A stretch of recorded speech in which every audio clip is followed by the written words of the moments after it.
Okay, we got an exciting doubles game here as always. The fellow who's about to serve is past national singles champion Eddie Golden. He's dressed in black. Even though the rules say you're supposed to wear white, this is sort of an informal type of exhibition, and therefore they're bending the rules a little bit.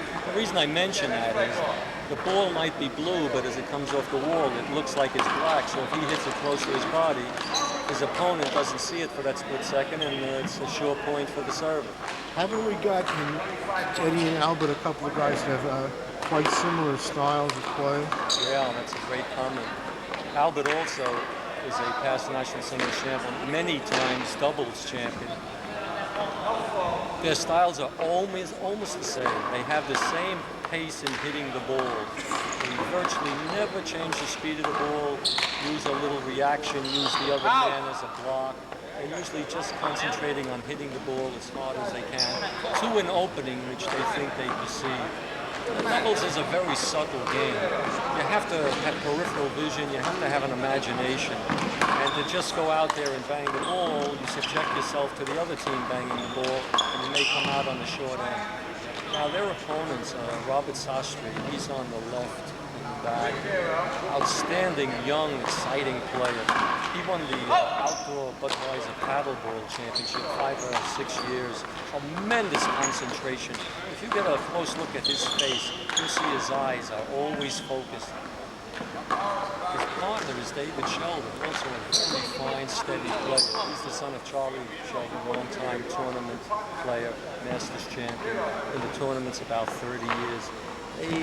Last time we talked about the match that they were in, I sort of alluded to the fact that it's a mistake for David to serve from that side. He does a wonderful job on the right side, a good supporting player. And Sostre has to have a free hand on the left side. As you saw, he missed a very easy shot, David. Sostre is now on the left side serving where he's at his best. How would you attack Albert and Eddie?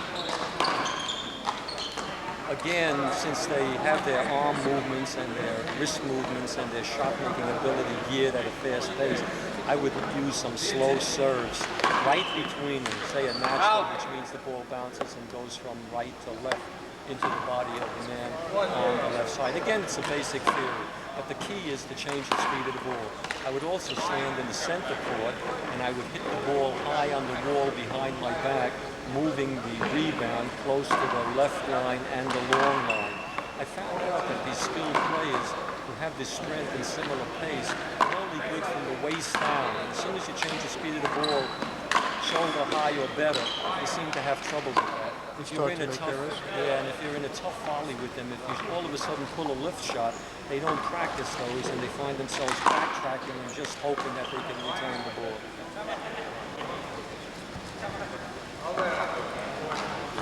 We've got to take account of the court conditions here. It's a little slippery. The glare from the lights causes a bit of a problem. It's very difficult when the weather gets colder to try and get your doubles partner so you can play on a continuing basis. The top doubles teams always had plenty of court time, played together. That was one of the keys. There would be voice signals, communication, which sometimes determine the outcome of the game. And that's what you get only if you continue to play. We're going to pan around here at this capacity crowd. $6 if you don't have to. Right in front of you see Lou Radoslavich, a great player in 1-wall, 3-wall, 4-wall. Always a masterful technician on the court. He's probably one of the few guys who does more with less. That means he doesn't use excess energy to make a shot. He just uses enough to make the shot work for his advantage. Tremendous player. Known him many, many years. A fine guy, too. And looking down there, you can see a girl. She has her elbows on her knees. That's Dory 10. She did a 10 in our national women's singles this year. She went up against Rosemary Bellini, the national champion, and she only lost by 2 points. She did a tremendous job. And we look forward to seeing her in the future doing even better. Getting back to the action here, notice that all 4 players are just around the short line. This is what happens when everybody hits the ball at the same speed. guy like Durso, though, you find will break up that combination. He'll allow the ball to move back, and then he'll be in the backcourt studying the positions of the other three players. That's how they all congregate again at the middle. It seems like they don't want to make a mistake, and so they keep blasting the ball somewhere near the center, and they find themselves actually lined up on the short line. It has nothing to do with handball doubles. Handball doubles is a combination of different movements by both team players, using your partner, for instance, to stand still in front, you backing up and then dropping the ball in front of them. You won't see that here. All you see is a continuing pounding of the ball by all four players. The only one who makes a difference sometimes is Robert Sostre. When he plays that left, he gets an idea in his head, especially if he's falling behind. He has to take command, and then he'll go for these rollout kills, which he usually makes. So watch for that. This is still like a feeling out period, but basically they're just going through the paces here of play. Maisonet-Marquez didn't make a block there. The player says, don't make it a block, and he said, yeah, it's a block. That's not good for the rest of the team, because when you get to the close plays, there's going to be tremendous argument. You have to make your calls firm and right on the button. No ifs, ands, or buts. There's quite a bit of handball romance. I know Albert and Dory are close to each other. Is there something about a handball player that is particularly attractive to the opposite sex? Well, just as a general proposition, I would say, Matthew, I think handball, because you have to be in such great shape, you have to be physically fit, you use both arms, the musculature is defined because of the stress of the game, and you're getting better. I think that naturally attracts, just on the physical level, the girls and the women. They like to see men in action.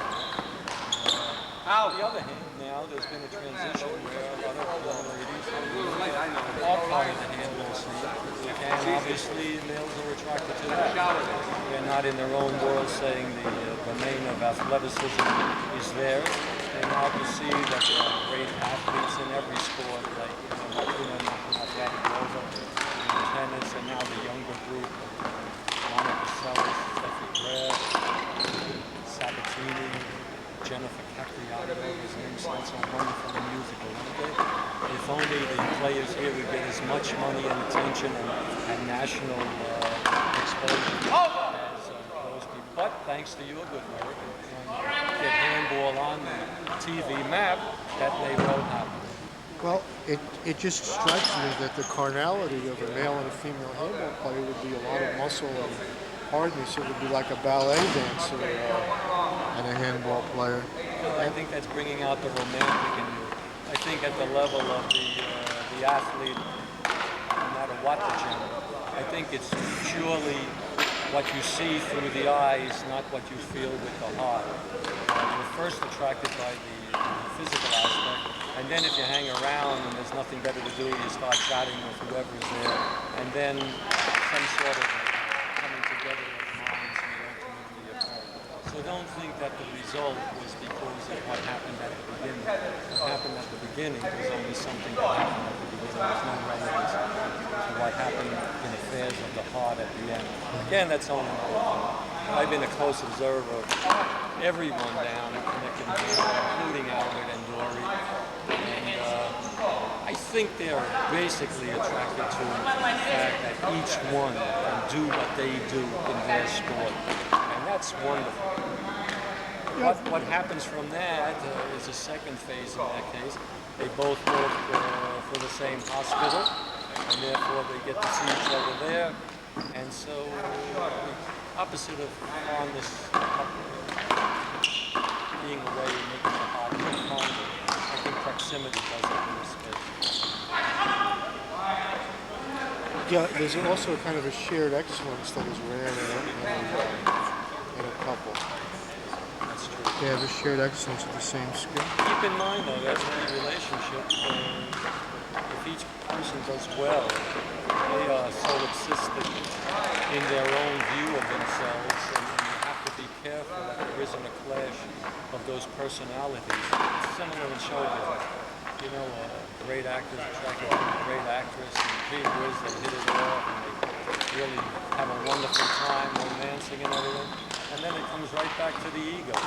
Well, they make appointments then in the ensuing 3 months to meet in San Diego while they're between shoots for whatever they're doing. But that's okay too, because if they can find some shred of happiness in the world of Hollywood or any other place in the world, I think that speaks great for humanity and society and for love.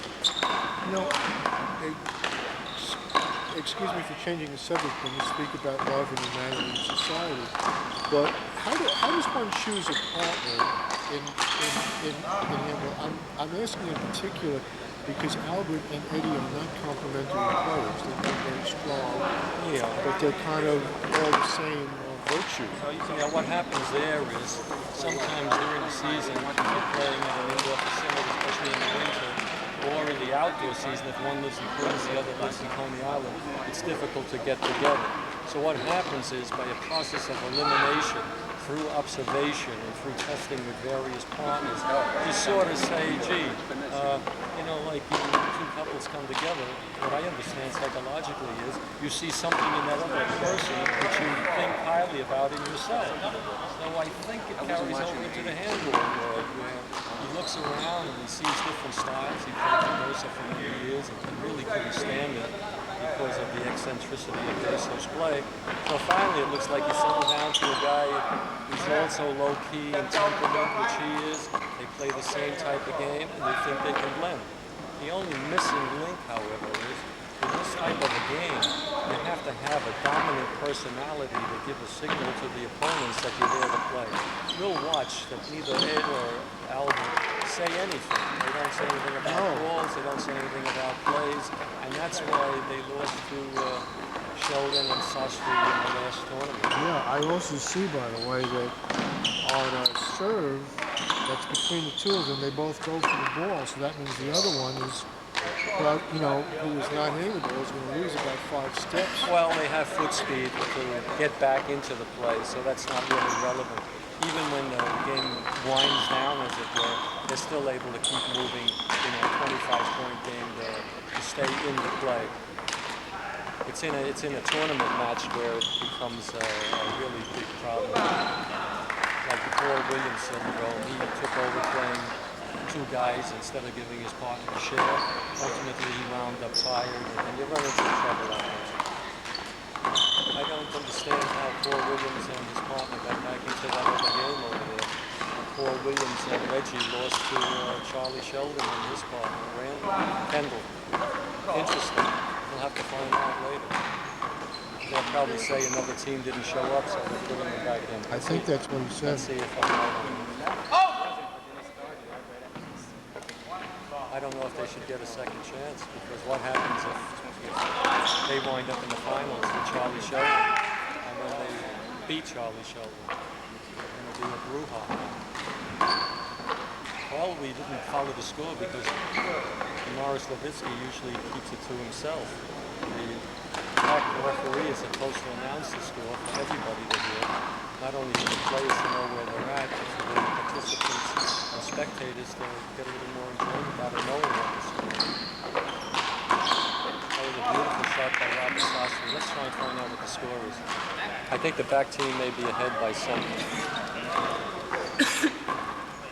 Couldn't catch it.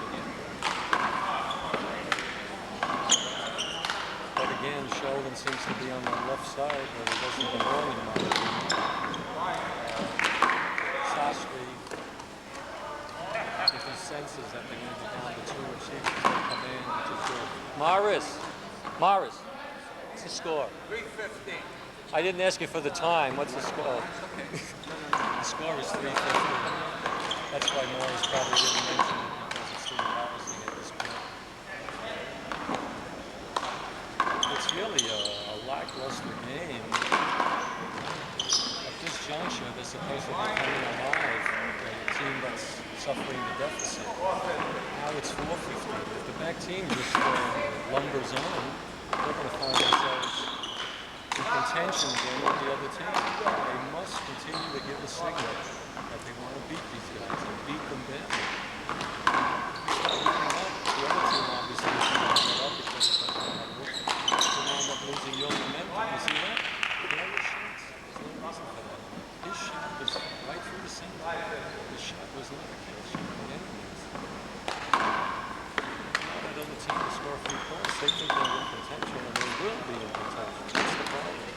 So you take the Boston Celtic standard of how to play. If you're 35 points ahead, you should be trying to get 40 points ahead. I think that's also the Vince Lombardi play.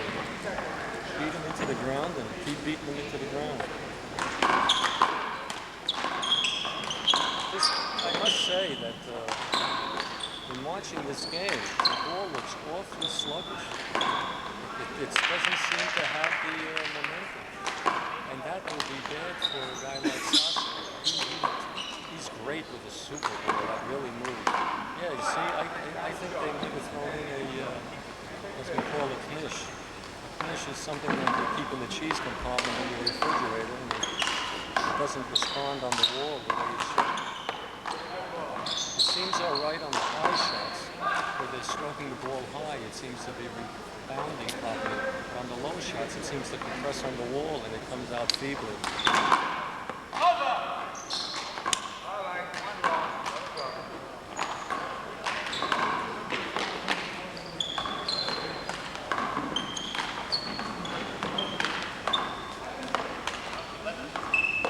Reminds me, Michael, it's like in other sports, like in bowling or in football, one team is way ahead and it's the job of the announcers to try and get some sort of entertainment value for the people watching. Just by not saying anything here and watching these players go through the motions, they're not fully attuned to what they're supposed to be doing. They had plenty of time to warm up. They had plenty of time to see what the opponents were doing.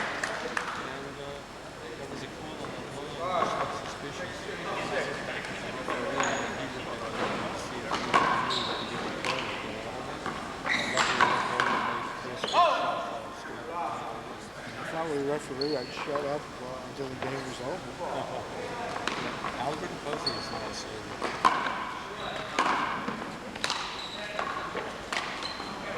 Golden, for some reason, he's lost concentration. In his subconscious, he figures he's a hit. And that's what he can do. He said he doesn't have to do anything. He's going to do it for a shocking Albert list to make a shot. This is not good.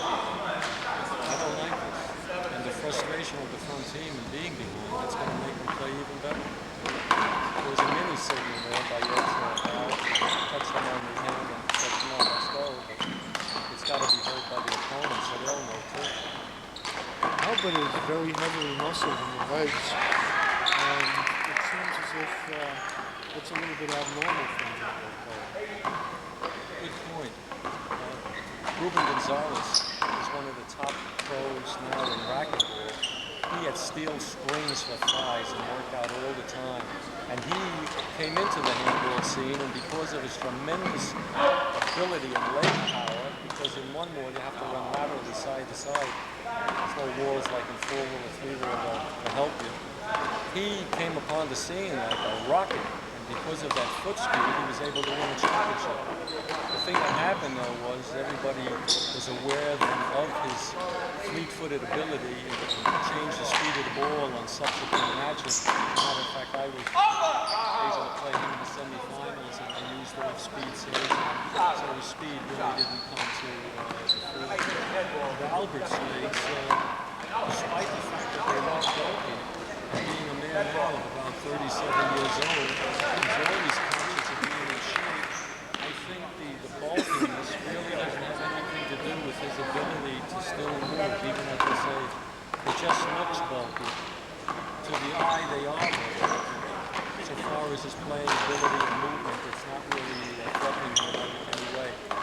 In contrast, if you look at Eddie Golden's legs, his legs are very trim, sleek, like mean and lean.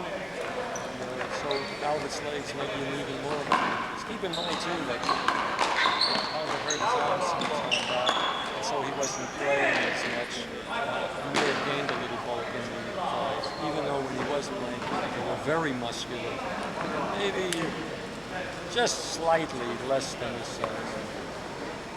The indoor lighting may have some effect on this too. Your eyes don't see as well. But I will corroborate this statement. His legs rise to the bulky. We could find out what the score is. You could see for yourself what's happening. It looks like Sostre. Beautiful shot. Sostre. Beautiful block, too. Sheldon are still foundering there. Golden and Albert are just keeping the ball in play. But that's a bad mistake from them. They played Howie Kadish, this is Freddie Sylvia, and it looked like they were the sure odds-on team to win. They fell into a stupid and they wound up losing. And then 2 weeks later they came in here on the court to the left of the one you're watching now. And they played a team again that we were supposed to annihilate. Again they lost. Wow, what a beautiful hit by Sheldon. Another great shot, left-handed shot by Albert to pump the ball down. Now this is the point where Sostre warms up and he puts it together. He's a wonderful play together. Out, that's out. They scored a point. Albert just seemed to get for a pin in the right corner. It's a very low-percentage shot. Out.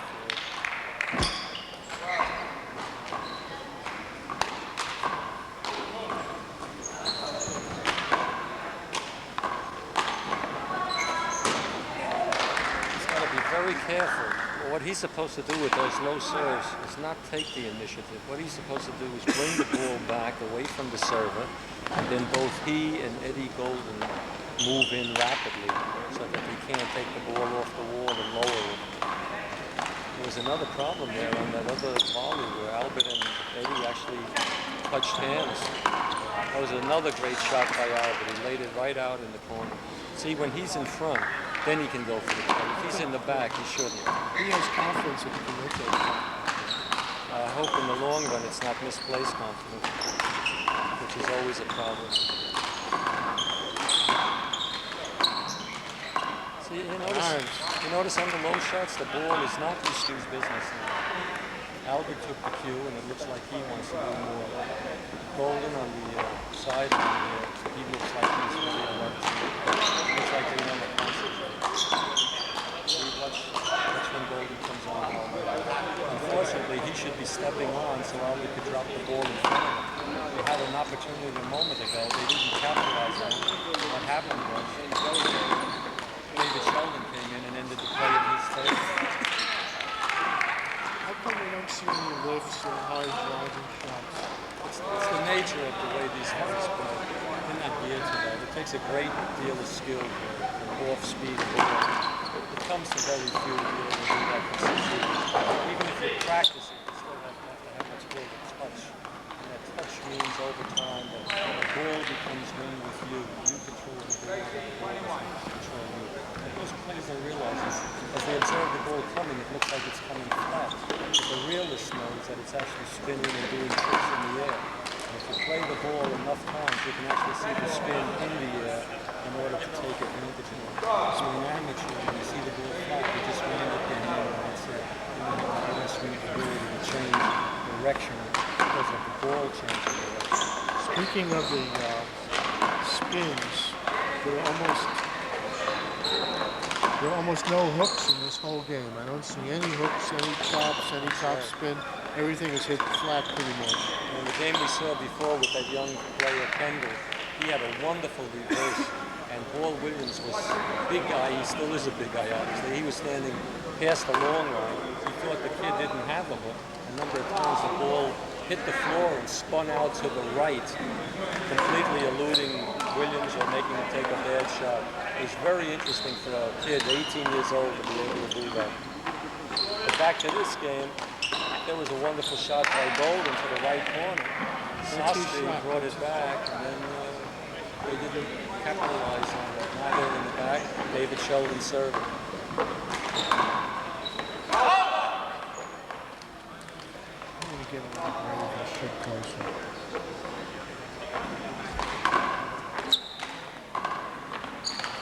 See again there, if you observe, as that ball came to the long line, Golden was taking it, but yet you'll see Albert's arm coming into close to the ball.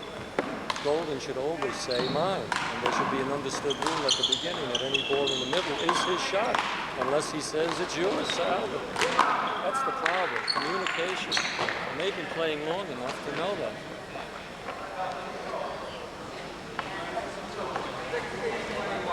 score, finally. Believe it or not, after all this play, the score is 16-21. The big lead that the back team has is slowly evaporating. The front team, who are just lagging in the front part of this game, are putting it together a little more consistently. Very similar to this is going to be one of the things that may spell what happens to this game. And that also explains why Albert is trying to do a little bit more and why Golden is a little more away. There's a good call. The man was standing still, as he's entitled to do, until the very last minute when the ball was about to hit him. He moved out of the way so not to be hit by the ball. As he did, and the referee correctly noticed the motion. The player was in position to play it. Had he not been in position, he wouldn't have been a block. But since he was in position, it turned out to be a block.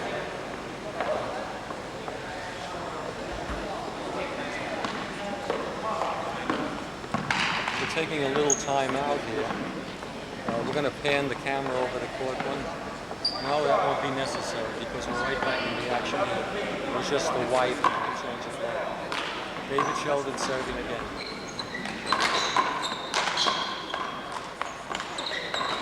Did you see how Eddie Golden moved in rapidly that time?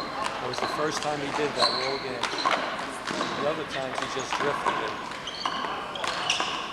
Excellent shot by Golden. He was lucky to catch the edge of the line. He was also lucky that the referee didn't see it out. There is a little glare on the right line. Sometimes you can make a mistake. There goes Robert Sostre.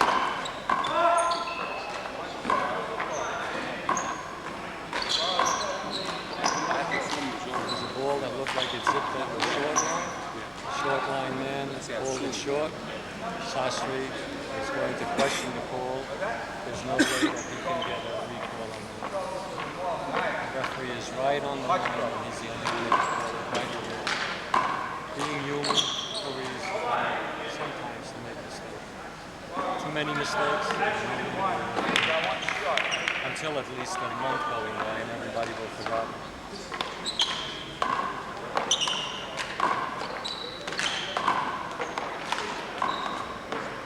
Watch the positioning again. Now they're not on the short line, but they're all cautious and they're back near the service line. Now they're gravitating back to the short line. Sostre wanted a block on that shot. Golden put the ball in, it rolled away. He got the point. That's the second incident in Sostre's mind that may be causing a little bit of problems. He thought he got a bad call on the shorts, on the serve, and he thought he had a bad call on that block. But he still has total concentration. You're very well coordinated, muscular, you got great shot making ability, but it's his concentration that's excellent. What a wonderful shot. Sostre blasted that ball at Albert's feet. Albert couldn't even move his hand to have the awareness and presence of mind. He hit the ball between his legs and returned the ball to the nose. Excellent reflex.